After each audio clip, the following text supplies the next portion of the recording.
நாங்க தினசரி பச்சை மிளகாயும் பழைய சோறு தான் சாப்பிட்டுக்கிட்டு இருந்தோம். ஏதோ உங்க புண்ணியத்துல இன்னைக்கு பிரியாணி சாப்பிட போறோம்.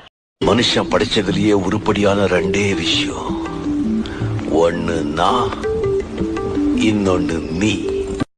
ஊரெல்லாம் ஓடி அலைஞ்சு உழைச்சு சம்பாதிக்கிறது எதுக்கு? இதுக்கு தானே.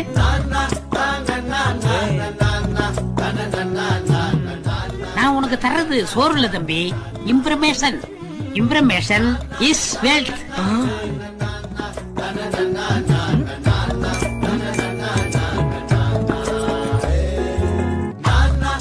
எப்ப பார்த்தாலும் சாப்பாடு சாப்பாடு.